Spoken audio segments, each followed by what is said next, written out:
श्री स्वामी समर्थ. तुम्हा सर्वांचं श्री स्वामी समर्थ कृपा या चॅनलवर मनापासून खूप खूप स्वागत. स्वामी महाराज तुमच्या सर्व चांगल्या इच्छा पूर्ण करोत हीच स्वामींच्या चरणी प्रार्थना करते आणि आजच्या नवीन व्हिडिओला सुरुवात करते.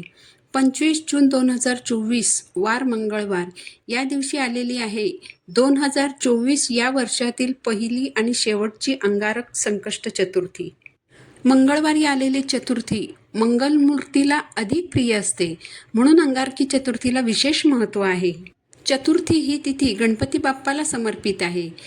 यामुळे या दिवशी भक्तगण बाप्पांची मनोभावे आराधना करतात. 21 संकष्ट चतुर्थींचे व्रत केल्यानंतर जे पुण्य प्राप्त होत असतं तेवढं पुण्य एक अंगारक चतुर्थी केल्यानंतर प्राप्त होतं. तसं तर अंगारक चतुर्थीच्या दिवशी बाप्पांची विधिवत पूजा केली तर आपल्या अनेक समस्या दूर होत असतात. तर अंगारक संकष्ट चतुर्थीच्या दिवशी घरामध्ये श्री गणेशाची विधिवत पूजा कशी करावी याबाबतची माहिती आज या व्हिडिओमधून जाणून घेऊया. यासाठी तुम्ही व्हिडिओ शेवटपर्यंत पहा. चॅनलवर नवीन असाल तर चॅनलला सबस्क्राईब जरूर करा. चला तर मग व्हिडिओला सुरुवात करूया.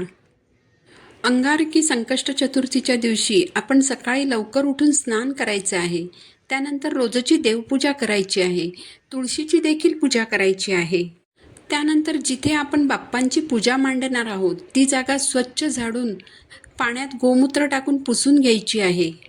ही पूजा तुम्ही सकाळीही करू शकता किंवा संध्याकाळीही करू शकता. फक्त दुपारी वगैरे ही पूजा करायची नाही. पूजेची मांडणी करताना बाप्पांचं मुख पूर्वेकडे अथवा पश्चिमेकडे होईल अशी मांडणी करावी. ज्यामुळे पूजा करणाऱ्या व्यक्तीचं मुख पूर्वेस अथवा पश्चिमेकडे होईल. बाप्पांचं किंवा आपलं मुख दक्षिणेकडे होईल अशी पूजेची मांडणी करू नये. तर मी इथे स्वच्छ करून घेतलेल्या जागेवर चौरंग मांडला आहे. चौरंगाभोवती रांगोळी काढून घेतली आहे. चौरंगावर लाल वस्त्र अंथरलं आहे. इथे मी पूजेसाठी काय काय साहित्य घेतलं आहे हे मी तुम्हाला दाखवते. या इथे एका तांब्याच्या तांब्यामध्ये स्वच्छ पाणी घेतलं आहे. या निरांजनामध्ये तूप घालून 2 फुलवातींची एक वात करून ती या तुपामध्ये भिजत ठेवली आहे. या निरांजनामध्ये तेल घालून 2 लांब वातींची एक वात करून त्यात घातली आहे. या तामणामध्ये पूजेसाठी जास्वंदाची लाल आणि सफेद फुलं घेतली आहेत. तुम्हाला जर जास्वंदाचं लाल फूल नाही मिळालं तर कोणतंही लाल रंगाचं फूल तुम्ही घेऊ शकता. इथे 21 दुर्वांची एक जुडी बनवून घेतली आहे. हळद कुंकू घेतला आहे. या ताटामध्ये बाप्पांची मूर्ती घेतली आहे. पंचामृत बनवून घेतलं आहे. पंचामृत म्हणजे काय तर दूध, दही, तूप, मध, साखर एकत्र करून या स्टीलच्या छोट्या पेल्यात घेतलं आहे. पंचामृत कधीही तांब्याच्या पेल्यामध्ये ठेवायचं नाही, कारण हळूहळू त्याचं विषामध्ये रूपांतर होऊ शकतं. त्यामुळे पंचामृत नेहमी स्टीलच्या भांड्यात ठेवायचं आणि त्यात पळी देखील स्टीलचीच ठेवायची. इथे नैवेद्यासाठी खडी साखर घेतली आहे. नैवेद्यासाठी दूध साखर देखील घेतलं आहे, कारण दूध साखर हे पूर्ण अन्न मानलं जातं. नैवेद्यासाठी गूळ खोबरं घेतलं आहे. तांदूळ घेतले आहेत. चंदन, अष्टगंध घेतला आहे. कापसाची वस्त्रमाळ आणि जानवं घेतलं आहे. माचीस आणि धूप घेतला आहे. बाप्पांना मी रोज घालते ती मोत्याची माळ घेतली आहे. नैवेद्यासाठी डाळिंबाचं फळ घेतलं आहे. केळी घेतली आहेत. तुम्ही इतर कोणतंही फळ घेऊ शकता. इथे मी आरतीसाठी कापूर घेतला आहे. बाप्पांना पुसण्यासाठी एक वस्त्र घेतलं आहे. यानंतर आपल्याला बाप्पांच्या पूजेला सुरुवात करायची आहे. इथे मी चौरंगावर लाल वस्त्र अंथरलं आहे. सर्वप्रथम 3 वेळा आचमन करायचं आहे. यासाठी एक ताम्हण घ्यायचं. डाव्या हाताने पडीत पाणी घेऊन ते उजव्या हातावर सोडावे आणि हे पाणी ताम्हणात सोडायचं आहे. यानंतर श्री गणेशाचं स्मरण करायचं आणि बाप्पांना आवाहन करायचं आहे. गणपती बाप्पांना पूजेसाठी बोलवायचं आहे. यावेळी घंटी जरूर वाजवावी. घंटी वाजवून देवांना पूजेसाठी आवाहन केलं जातं. पूजेला सुरुवात करण्यापूर्वी आपल्याला सर्वप्रथम दिवा प्रज्वलित करायचा आहे, कारण कोणतीही पूजा ही अग्नीच्या साक्षीनेच केली जाते. तरच त्या पूजेचं संपूर्ण फळ आपल्याला प्राप्त होतं. तर दिव्याला आसन म्हणून मी चौरंगावर एका बाजूला थोडेसे तांदूळ ठेवून घेते. या तांदळाच्या राशीवर हळद कुंकू वाहायचं आहे.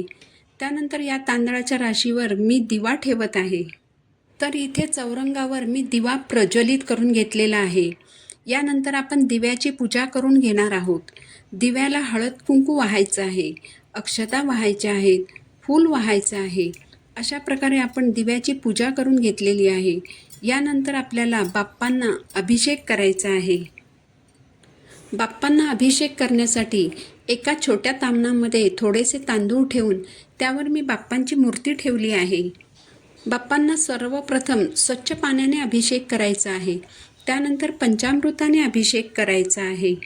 गणपती बाप्पांना अभिषेक करत असताना ओम गम गणपतये नमः या मंत्राचा जप तुम्ही करू शकता किंवा वक्रतुंड महाकाय सूर्यकोटी समप्रभ निर्विघ्नं कुरु मे देव सर्व कार्येषु सर्वदा हे देखील तुम्ही म्हणू शकता.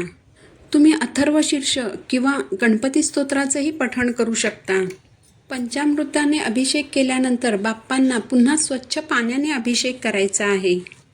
हे अभिषेकाचं पाणी तीर्थ म्हणून घरातील सर्व व्यक्तींनी प्राशन करायचं आहे आणि उरलेलं पाणी तुळस सोडून इतर कोणत्याही झाडाला तुम्ही घालू शकता. यानंतर बाप्पांची मूर्ती कोरड्या कपड्याने स्वच्छ पुसून घ्यायची आहे. यानंतर मुठभर तांदूळ घेऊन चौरंगावर मध्यभागी या तांदळाची रास घालायची आहे. या तांदळावर हळद कुंकू वाहून घ्यायचं आहे. आता आपण या तांदळाच्या राशीवर बाप्पांच्या मूर्तीची स्थापना करून घेऊयात. यानंतर बाप्पांना चंदन लावून घ्यायचं आहे, अष्टगंध लावून घ्यायचं आहे. बाप्पांना हळद कुंकू अर्पण करायचं आहे.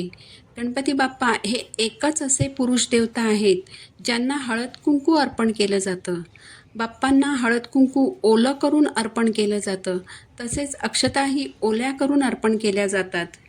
यानंतर बाप्पांना वस्त्रमाळ अर्पण करायची आहे, जानवं अर्पण करायचं आहे. बाप्पांना मी नेहमी मोत्यांची माळ घालते, ती माळ मी बाप्पांच्या गळ्यात घालून घेते. बाप्पांना जास्वंदाचं लाल फूल अर्पण करायचं आहे. जर तुम्हाला जास्वंदाचं लाल फूल नाही मिळालं तर कोणतंही लाल फूल तुम्ही बाप्पांना अर्पण करू शकता. दुर्वांची जुडी बाप्पांना अर्पण करायची आहे. दुर्वांची जुडी बाप्पांच्या पोटाजवळ अर्पण करायची आहे. इथे मी बाप्पांना खडीसाखर आणि दूध साखरेचा नैवेद्य दाखविलेला आहे. आता मी बाप्पांना गूळ खोबऱ्याचा नैवेद्य दाखवत आहे. यानंतर आपल्याला बाप्पांना तुपाच्या निरांजनाने ओवाळून घ्यायचं आहे. धूप आणि अगरबत्तीनेही ओवाळायचं आहे. यानंतर बाप्पांची आरती करायची आहे.